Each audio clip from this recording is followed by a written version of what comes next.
आकाश news, खबरों की तह तक, खबरों की तह तक, खबरों की तह तक, खबरों की तह तक। सूरत में भाजपा की हुई एकतरफा जीत से जहां भाजपा कार्यकर्ता जश्न मना रहे हैं, वहीं विपक्ष इसे लोकतंत्र की हत्या करार दे रहा है। विपक्ष कहता है कि ये लोकतंत्र की हत्या है और प्रधानमंत्री एवं चुनाव आयोग को इस्तीफा दे देना चाहिए। इस तरीके से तो लोकतंत्र समाप्त हो जाएगा, कोई चुनाव में आस्था ही नहीं रखेगा और इसके लिए प्रधानमंत्री जी को तुरंत इस्तीफा देना चाहिए। भारत के निर्वाचन आयोग के तीनों सदस्यों को बिल्कुल इसी टाइम इस्तीफा देना चाहिए।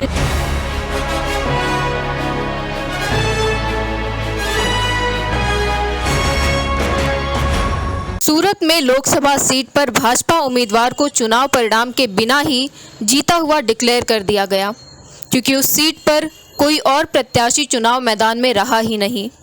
कांग्रेस के उम्मीदवार का पर्चा चुनाव आयोग ने कैंसिल कर दिया।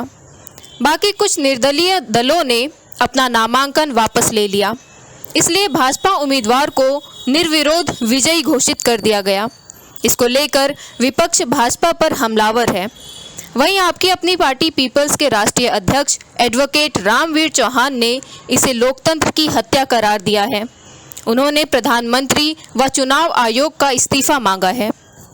देखिए, मुझे ऐसा लगता है कि भारत का जो चुनाव आयोग है, चुनाव आयोग की मिली भगत की वजह से ये सब कुछ चल रहा है इस देश में। और इसमें असंवैधानिक ये जो हम कह रहे हैं कि लोकतंत्र को, ये संविधान को खत्म कर देंगे, ये संविधान बदल देंगे, ये सारा उसी प्रक्रिया का एक रूप है। अगर आप देखें तो मॉडल कोड ऑफ कंडक्ट लागू होने के बाद जब चुनाव की घोषणा हो चुकी है, नोटिफिकेशन हो चुका है, तो पूरे देश में सारा प्रशासनिक तंत्र चुनाव आयोग के कब्जे में है। और अगर भारत में इस तरह की घटनाएं होने लगी, जैसी कि सूरत की घटना सामने आई है, 6 निर्दलीय कैंडिडेटों ने पर्चे भरे थे, उनके पर्चे वापस करा लिए गए। अब उनमें से कोई भी आदमी सामने नहीं है मीडिया के कि उन्होंने अपनी मर्जी से पर्चे वापस किए या उनके ऊपर कोई दबाव डाला गया है।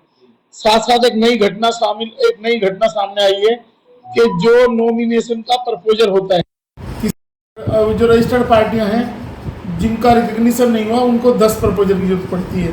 तो अगर देश में इस तरह की घटनाएं होने लगी, प्रपोजल के ऊपर भी दबाव बना के उनसे बयान बदलवा, जो प्रपोजल अपनी इच्छा से साइन करता है फॉर्म पे, और बाद में उस प्रपोजल के ऊपर दबाव बनाया गया, क्योंकि वहाँ का प्रशासनिक अमला, पुलिस सारा गुजरात सरकार के अंडर में है।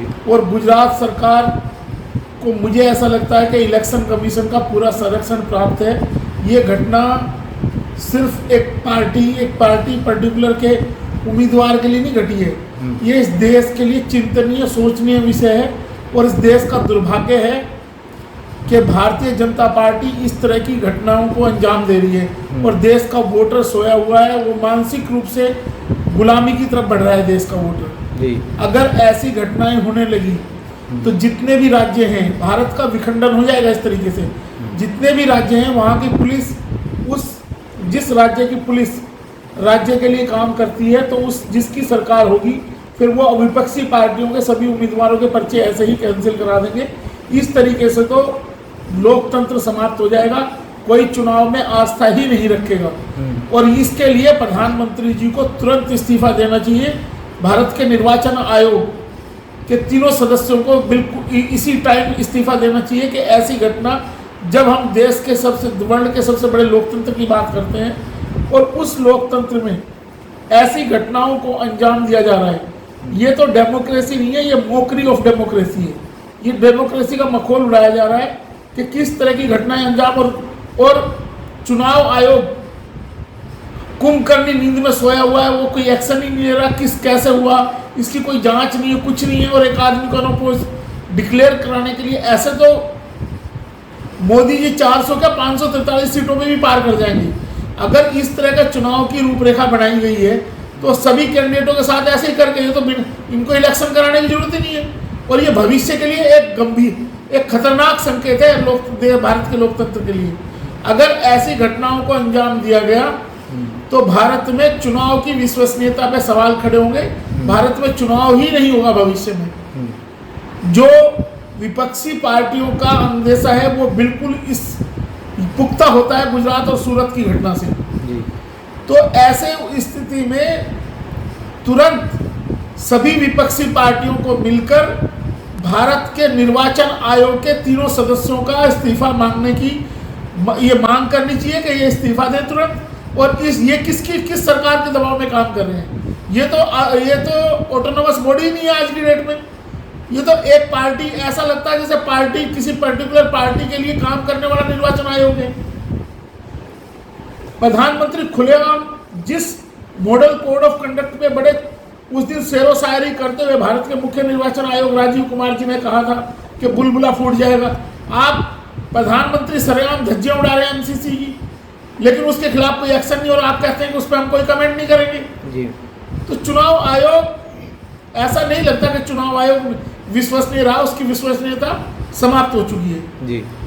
और इसके साथ साथ एक और घटना जो सामने आई है वो ये कि जो अभी हाल ही में 3 राज्यों के चुनाव हुए, छत्तीसगढ़, मध्य प्रदेश और राजस्थान, इन तीनों राज्यों में जो सरकार परोक्ष रूप से केंद्र सरकार वहाँ की सरकारों को चला रही है, वहाँ के मुख्यमंत्री, ऐसी सूचनाएं मिली है कि वहाँ के मुख्यमंत्रियों से ज़्यादा वहाँ के चीफ सेक्रेटरी डायरेक्ट केंद्र सरकार के संपर्क में, पीएमओ के संपर्क में, वहाँ के चीफ सेक्रेटरी और मुख्यमंत्री को पता भी नहीं होता, फाइल साइन होकर चली जाती है वहाँ।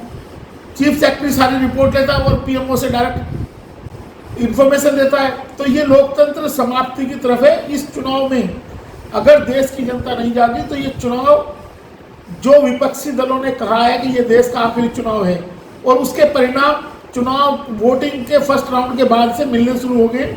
और मुझे ऐसा लगता है कि चुनाव आते आते ऐसी घटनाओं का अंबार लग जाएगा।